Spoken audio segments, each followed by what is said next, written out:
Hey humans, it's Hannah. Welcome back to the second sister channel. Yet again, here we are. Only a couple things. If you want to submit your own story, always down below, like I've said previously.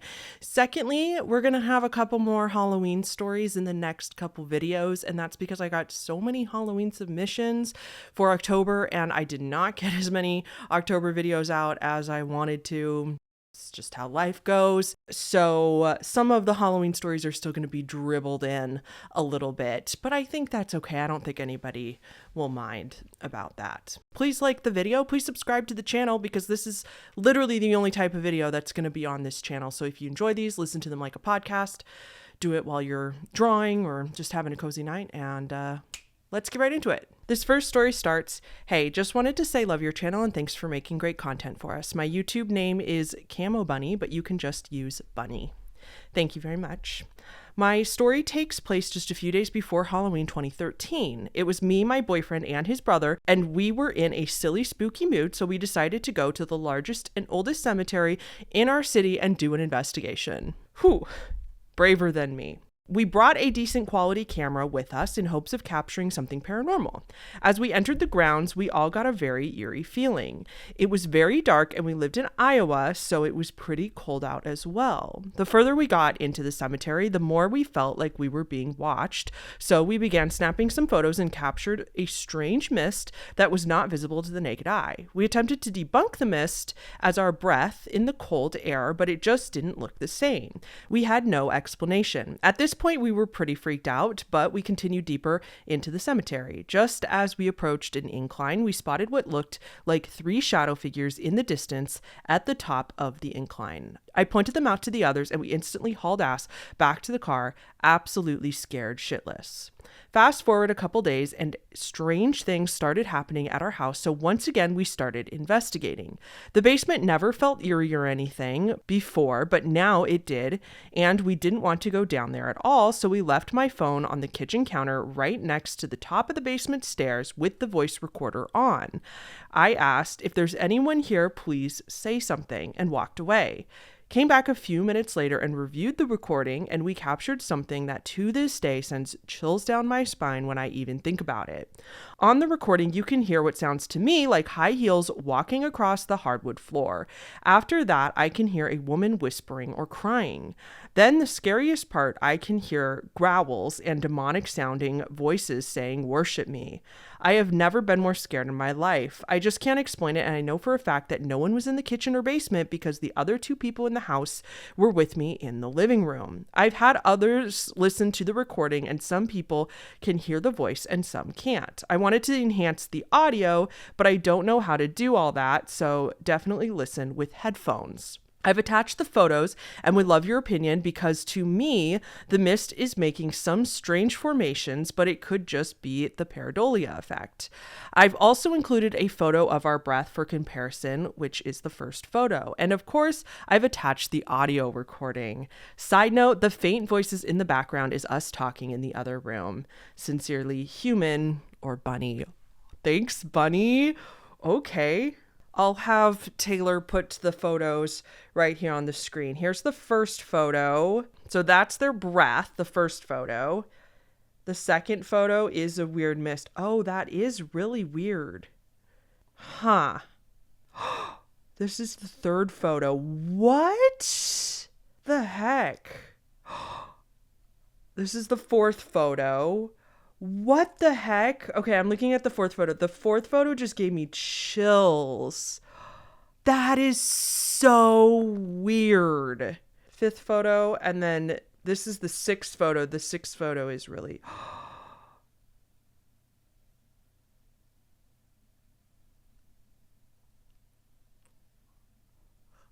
What? And this is the seventh photo with the tree, 2:17 p.m. I'm a little confused as to why the photos are so dark. She might have explained that in the story. Oh, wait, no. She says in the story that it was pretty dark. Okay, that it was very dark. Why is it dark in Iowa at 2:15 p.m.? Maybe the time is wrong. Maybe it was the evening and the timestamp's wrong. Let's listen to this voice recording.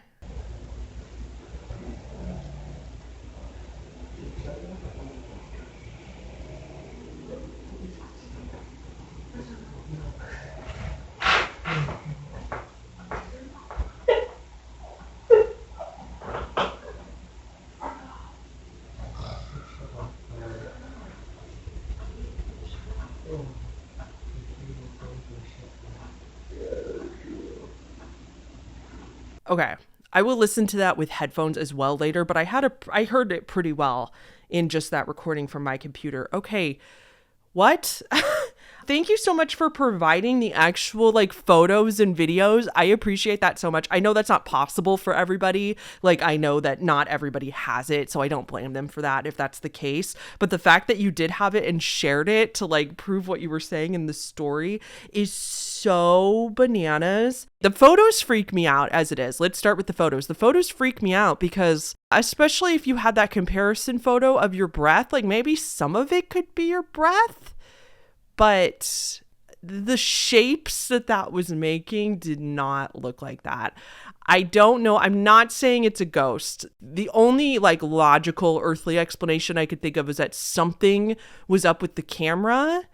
I would say a smudge on the lens, but that's obviously not it because the photos all look different and the shape looks different. But like, is it possible that something with the exposure got messed up? I am not a photographer though. I'm sure some camera people can weigh in the comments, but that's the only thing I can think of for that. But if that were me taking those photos, I would be really freaked out too. Secondly, the recording, I can definitely hear the footsteps that you're talking about. I don't like that at all. It sounds like somebody going up the stairs or something, and then I could hear the crying as well. I can hear the difference between your guys' voices in the background and those footsteps that sound a lot closer to the recording. That is so weird. I don't have an explanation for you. I wasn't there. I mean, some of the noises could be explained, but that weird whimpering sound that was made, that sounded completely different than you guys in the background. I don't even know what else to say. I'm just going to move on to the next video because I'm like actually tearing up for some reason. I don't know why. Like I'm not upset. I'm just like so speechless because that is just some really convincing stuff. Some really convincing evidence. Okay, yeah, you guys. I'm okay. Story 2. Let's get into it. Okay. Hi, Hannah. My name is Frankie. I've been a big fan of your content for a few years, and you are one of my favorite horror creators on YouTube. Thank you, Frankie. You're so sweet. Thank you.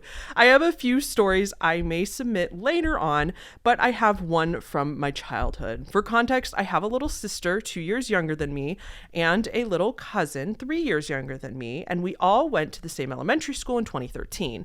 We had a week in October where it was called Red Ribbon Week, which was dedicated to our school telling us to say no to drugs. One of the last days, the local sheriff's department would send a few cops to the school to educate kids on saying no to drugs. They would park their motorcycles on the side of the playground and talk to the kids. The motorcycles at the time had a holster with a gun on the side that could only be accessed by a number combination. This will be important later. During recess, me, 6th grader at the time, and my cousin, 3rd grader, had recess at the same time. My little sister had class in one of the brick buildings at the time. My cousin was in the front of the school near a 4-square court, and the police officer's booth and I were about a half football field's length away behind one of our brick classrooms playing basketball with a group of friends. Witnesses said that one 3rd grader, while the officers weren't near their motorcycles, went up to one of the gun holsters and somehow guessed the combination for the locked gun. The kid tried grabbing the gun to take it out, and the gun that had rounds in it fired off. I heard the shot in the middle of the day and was super confused. I remember thinking, who is firing off fireworks in the middle of the day? That creeps me out so much. Every time you hear of somebody who is in some sort of active situation where they were involved, like one of the victims of it, they always say that they think it's fireworks at first. They always say that like they assumed that somebody was setting off firecrackers or something. And there's something so haunting about that to me. It's so creepy. The next minute felt like hours as my friends and I went back and forth on who was going to peek out from the brick building and see what happened. I stupidly gave up and went to look around the corner. I saw a 3rd grader, blonde hair and a green shirt, was head to shoulders covered in blood and collapsed in a supervisor's arms on the field. I yelled, "School!" as that was the closest thing my tiny brain could formulate to what just happened. All the kids ran for the auditorium as me and a few boys in the grade rushed the leftover third graders to safety. All the adults rounded us all up to the lunch tables, which had a clear shot of the open nurse's office and where the accident happened. The nurse screaming bloody murder as she and the officers on the scenes tended to the kids who were shot. When I got to the lunch tables, I ran around trying to look for my cousin until I found him crying his eyes out. I consoled him and asked him what was wrong as firefighters and ambulances were on the scene. He told me, "My friend got shot. I almost got shot. I'm so scared. Will my friend be okay?" He had to be okay. I tried to calm him down as best I could while trying to keep my nerves together and reassure him that his friend wouldn't die. My friend also saw my cousin in hysterics and helped me calm him down. We eventually had to go back to the classes, even though I didn't want to let go of my baby cousin. Another girl in my class was also crying as she stated her cousin, who was near the site of the accident, got shot. Thankfully, none of the victims who were hurt died. That is a relief. The official report stated that a boy in the third grade figured out the number combination, but as he went to mess with the gun slipped in the holster, which pulled the trigger and caused a bullet to be fired. The bullet hit a metal cap that was on the end of the holster, hit the ground, disintegrating the bullet, and the metal fragments hit the kids. I have been more anxious with loud noises ever since, or crowds. I don't blame you. I would be as well. Goodness gracious. Especially anything that may cause unexpected loud noise like balloons popping, fireworks, motorcycles revving, etc. Here's the link to the news report on the situation. I'll have Taylor, can you just put the picture of the headline for the news report up here so people can find it if they'd like? I'll try to remember to link it down below, but it's just proof that this is a true story, which I, of course, appreciate if you have it. I have more stories about paranormal experiences and even one where an ex-friend threatened to murder me, but I wanted to share this one with you. Hope you're able to read this and spread the word. Thanks, Hannah. Oh my God. Thank you for the story. I would love your paranormal stories someday, but like I've always said, I really, I enjoy is the wrong word because this is horrific, but appreciate and find very interesting stories such as this, like near-death experiences, or, I find it very interesting to get the perspective of a person in stories like this where we only hear news reports about it. And I love actually hearing victim stories and hearing their perspective of what was going on. It's why I love the show I Survived, because the survivors get to tell their own stories. So thank you so much for the story. This is so scary. I don't think it's weird to have PTSD from this at all. That would be so frightening. I think it's the frightening thing is like we always think of the what ifs, right? Like what if something had just gone a little differently? What could have happened? I'm just so grateful that nobody died. And it's crazy. I've never even heard of this shooting because shootings happen so often in America that often when we hear about them, we hear about them for a couple days, if that, and then we all move on and nothing changes. And with stories like this, I don't even think this would have made national news, unfortunately, because, nobody died. To be honest.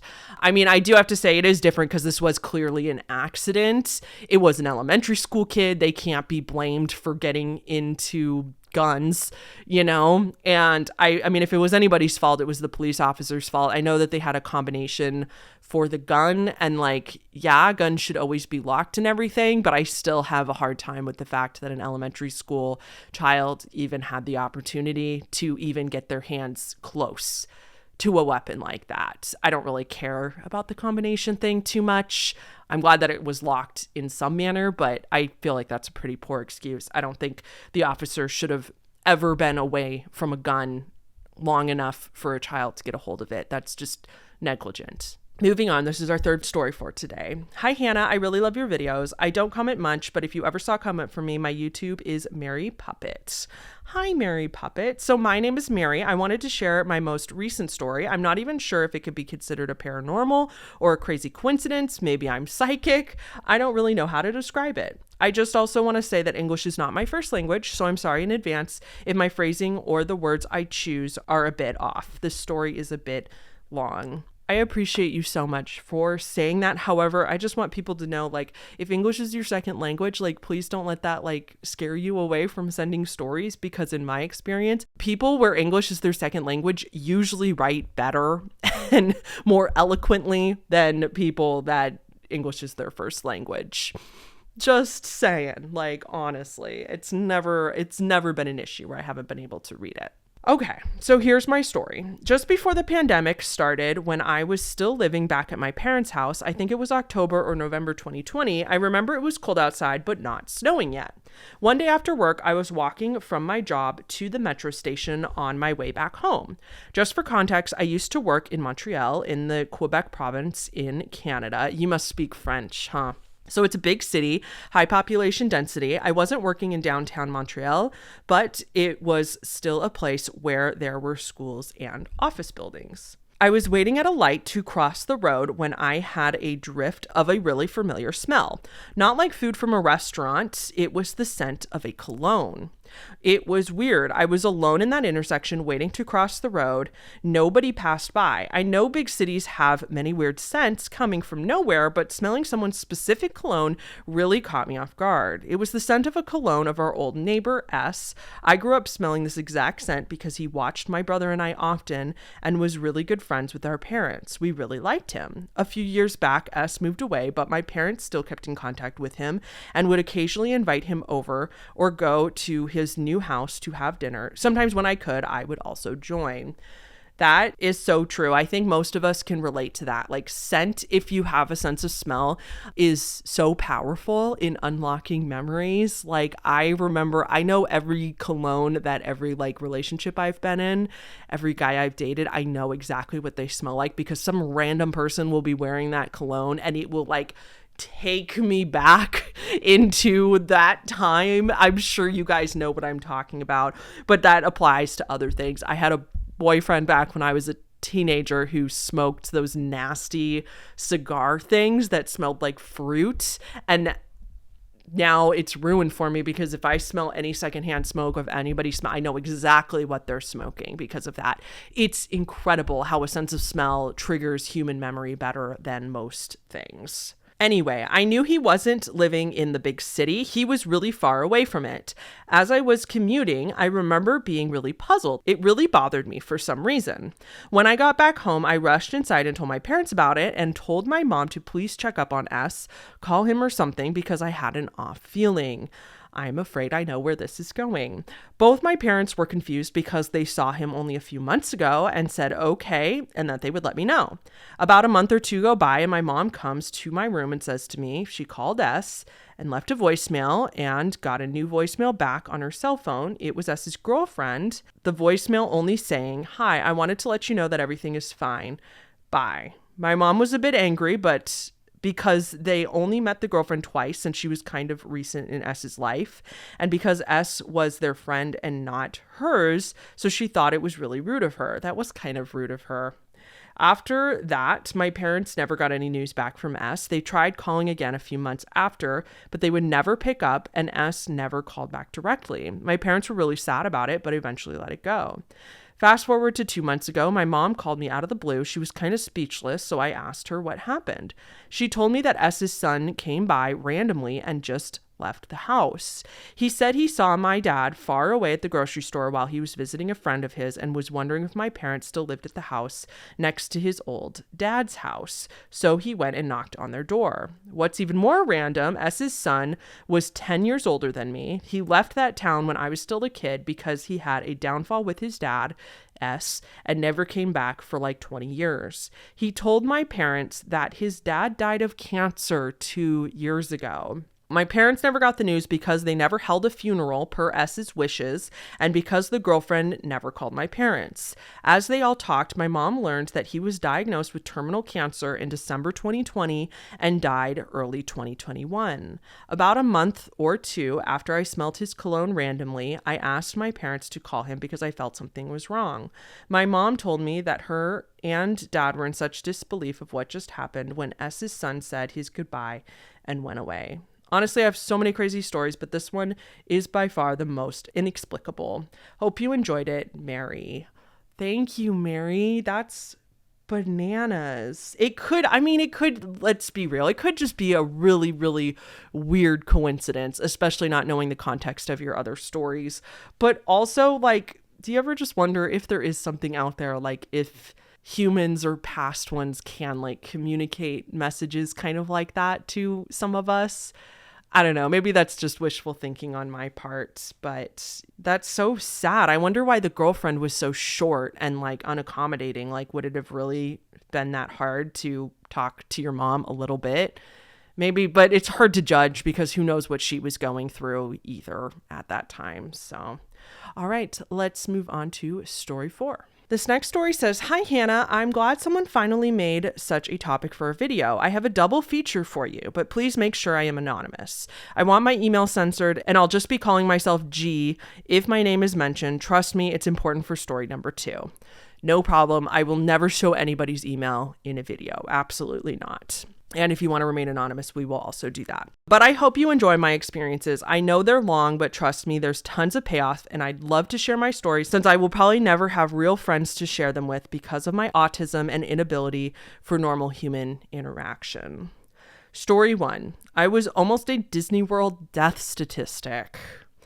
Okay. So there's this legend that no one dies at Disneyland/Disney World. Yes, but also I made a video, and it's okay if you haven't seen it because I made it several years ago when my channel was still pretty little. And I made a video about like haunted Disneyland and people that have died at Disneyland. So I know people die at Disneyland and Disney World. They're not perfect. Not only does it sound ridiculous, but I'm sure most of you who are into morbid topics are aware it's a complete lie. Oh, there you go. Basically, when people die on the property, Disney has paramedics jumpstart their heart so they're not legally dead, but they're already brain dead, never to return to the land of the living again, probably. And then they're airlifted off Disney property, and then they stop jumpstarting their heart and put them out of their misery. If you Google it, there's a comprehensive list of every death that ever happened at either Disney property. And let's just say there's been a lot more death at the Florida park, of course, because it's Florida. Sorry, Florida. That's interesting. I didn't know that, but that actually doesn't surprise me. They don't want the reputation. However, some of the haunted places, or supposedly haunted places at Disneyland, are kind of one of the reasons I want to visit Disneyland. I've never been, so it might also be a good marketing tool for them, but I get it. They have a very delicate reputation that they need to uphold. Not justifying what they're doing. That sounded like I was saying like, yay, Disney, like airlifting people so people don't die on the property. I'm saying like, I am not surprised that they would do that. Okay, anyway. How does this include me? Let me tell you, my dad was an employee at Disney World in Florida for most of my life. Sadly, he got fired from Disney due to the COVID-19 restrictions. But anyway, during most of my childhood, we got Disney World passes for a lowered price, as they give, or at least used to give, their employees, so they'd bring their families frequently. I went to Disney all the time as a child, and I loved it, at least until the accident. So some kids have traumatic events at Disney, like seeing a guy on a stretcher, or getting bullied by a duck, or dealing with a mean cast member, or even riding Splash Mountain. It's the racism for me, babe. But me? No, I'm just built differently. Okay, I need to look more into all of this because I'm sorry, this is going to sound so ignorant. I don't know about the racism on Splash Mountain, so I'll have to look that up. So one late night at the park, we often got to stay after hours because of my dad's employee benefits or because we vacationed there when we had the extra money. And we decided to give the Big Thunder Mountain, the Western themed roller coaster, a late night hurrah because it's a lot more fun doing it at night. I was seated with my mom. I was probably only like 99 pounds and she is a little over 200 pounds. So it means to say that the lap bar did not cover me at all. It was a good half foot away from my person. Anyway, it was just a normal ride with me being flung around a bit more than usual, but I had my hands up, so I didn't really notice at first. Oh no. Anyway, near the end of the ride, there's this sudden dip that happens underneath some sort of wood structure. The dip happens and suddenly gravity G-force the bar. Anything that could have kept me down failed. I started to float upwards, my body starting to force itself into a standing position as I started to rocket out of my seat. It felt like slow motion. I think my life started to flash before my eyes a little. But my mom grabbed me by the hips and had to physically pull me back into my seat. I held on for dear life for the rest of the ride and I cried. Well, yeah, I never really got over it and I haven't really liked roller coasters since. On a lesser note, I also gave myself permanent neck/back nerve damage riding Space Mountain on a different visit to the parks. But I barely remember that event other than screaming in pain for a good 20 minutes and no cast members bothering to help me. I should really sue, but knowing their track record, Disney would win the court case. Okay, before we move on to story 2, I just want to say I hate roller coasters. Ask all my friends. I just did like a less scary roller coaster with my friends in Leavenworth for a bachelorette party. And I was under the impression that it wasn't too bad, but it was like a full-on road. I hated it. I like my adrenaline to come from horror movies, not from like physical things like that. I don't know. I hate roller coasters, so I can relate to this so much. And you saying that you almost fell out of the roller coasters just confirms my fears and validates them. So I appreciate that. The other thing that I was going to say is that you really couldn't sue. You're right. They also just have so much money that they would crush most people in court. It's just the way the world works with billionaires. Like, it's terrible. Like, I totally agree you have means to sue and I wish that you could, but it just, they know that it's not worth most people's time. Even if you won, it would take years of legal process and legal fees and all that. And they are aware that most average people don't want to do it and don't have the money like they have. So it's the billionaires' world and we're just living in it. All right. The second story from this same person is dreams really do come true. When I was a teenager, my mom loved buying antiques for cheap at thrift stores. She was adamantly a little too obsessed, and sometimes I didn't like the things she considered to buy or the things she brought home. I know you don't really believe in ghosts, but I'm a Christian, and I also believe I may be just slightly in tune with the spirit realm, even though I desperately try to snuff it out because I don't like the things I've seen and heard in my childhood apartment. Sometimes the antiques gave off a really negative energy. I'd feel physically just creeped out, icky, nauseous, or tired, especially if we went to multiple thrift stores in a day.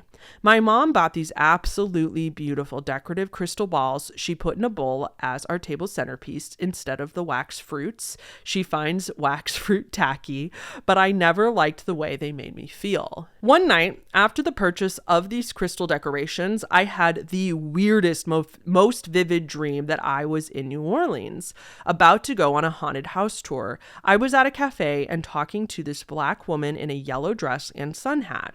She told me she was a psychic, and so was I. She told me it was a gift, but I had to be careful. She also warned me that once I went on the haunted house tour, that no one in my family should touch anything inside the house or else will be haunted. So in the dream, I go to the haunted house with my mother, father, and brother, and it was a lovely house. But before I could really explore, I hear a crash and my brother says, "Oops." I turned around and my brother had broken a vase near the house's entrance. The door was open and I see the black woman walk by and she gives me this knowing, haunted glare, like I had just made the worst mistake of my life. How was it your mistake? You didn't do anything. Okay, dream woman, it's not her fault that her brother broke a vase. Then I woke up, but something was off. It was the middle of the night because I could hear my mom snoring, pitch black, and there was something fuzzy on my nose. Somehow, even though last I checked, it was bunched up and left hanging on some furniture before bed, my bathrobe had mysteriously been draped over the front of my person, completely flat and smooth, like a tarp over a dead body. I was scared to death and so confused. I complained to my parents, but they tried to talk me out of it being some sort of haunting.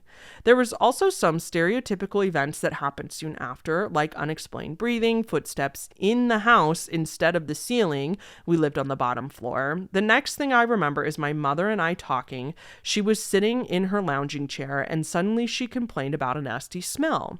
I told her I didn't smell anything, and I kid you not, the minute I said that, I felt a movement and energy leave my mother. mother and walk up to me and sit on me.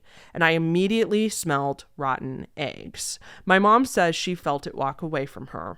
She also complained that sometimes she thought Dad had come home and would be talking to her out of the corner of her eye, but he wouldn't be home. Things came to a head a few nights later. For context, we were getting up at around 6 a.m. that morning because my mom and brother need blood work done because they have an autoimmune disease, and they were leaving me home alone. But basically, me and my mom had this little ritual where she tried to wake me up. I'd mumble and complain and roll around in bed. She'd pull the sheet off, turn all the lights on, etc. It was kind of funny, and normally I was able to sneak in 5 more minutes of sleep. But this night, things were wrong. I was awoken from a dead sleep by a voice that sounded like my mother whispering, "Gee, it's time to get up." My mother never whispered. I never noticed that detail until afterwards, so I kind of mumbled and rolled over in my bed, never opening my eyes. And what happened next? Nothing. No lights turning on, no louder, "Come on, G, it's time to wake up," no pulling my blanket forcefully away. Just breathing, like angry, huffy, puffy breathing, like my mother was truly ready to be mad at me, ready to strangle me. Then footsteps stomping out of the room. I was very confused by this reaction. I thought about it for a while. I wondered if she was going to leave me alone at home. So I checked the time. It was 3 a.m. I spent the rest of the night sleeping in my parents' room, and my dad performed an exorcism the next night. I had to turn a light on writing this. I feel so chilled and sick recounting the events even now. But even after the exorcism, my mother complained about strange happenings, talking to my father when he wasn't home, smells, etc. So we decided it must be the crystal balls, and she picked them up to try to throw them away, and one quite literally flew out of her hand and landed on the floor. She claimed it felt like someone snatched it out of her hand, but she still threw them out despite the paranormal protest. Sincerely, G. G, did anything happen after that? After you got rid of the crystal balls, did that fix all the issues that you guys were having? Whatever power you kind of feel like you have, it sounds like you got it from your mom, because it sounds like she can feel that kind of stuff too. That's wild. What an interesting life that you live, to have already almost died at Disneyland and then also have all this weird shit happen to you. Jeez. All right, our 5th story for today. I'm watching your viewers' stories video, and I decided to share mine. This happened in March of 2023, not too long ago. That was only a few months ago. My partner was at my house, and he was leaving as it was getting late, 11:30 p.m.-ish. For context, I live on a residential road across from my house in the woods. Across from my house is woods, not from the woods. As we approached the front door, I could hear an odd noise from outside, almost like a duck quacking. My boyfriend recounts it as a clanging or gear noise. I opened the door and stepped out. The noise was much louder and kind of echoing. I looked to the left, and there's a street lamp in front of my neighbor's house. Under that light was a large figure. All I can say is that it 100% was not human and not an animal. It had no fur. It was flesh. It was positioned upside down in a bridge-like pose, and there was no head on the shoulders. It looked like there was a mound or head on its stomach facing the sky. Ew. That sounds like a horror movie monster. What the hell? That is so creepy. Since it was not standing, I'd guess it was 6 feet tall.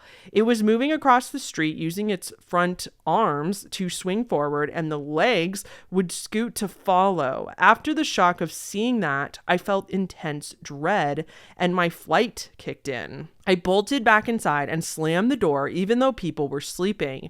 My partner, who is usually extremely chill, looked utterly bewildered. He kept asking me, "What the fuck was that?"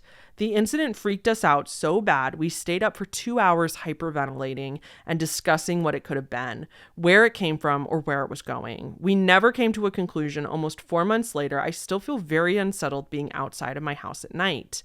I never believed in creatures or humanoids because obviously it sounds a bit tin hatty, but having another witness made it scarily real. I almost wish I were alone so I could tell myself it was a lapse in psychosis or something, but I know it wasn't. I just hope to never see that thing again. And if I do, I hope I'll go undetected again. I'd rather not get mauled by a flesh gate. Thanks. If you read this, thanks for listening. It's not the craziest story out there, but it was freaky as hell. Thank you for your time, Rachel. If you ever tell this story, you can say my name. Thank you, Rachel. Okay.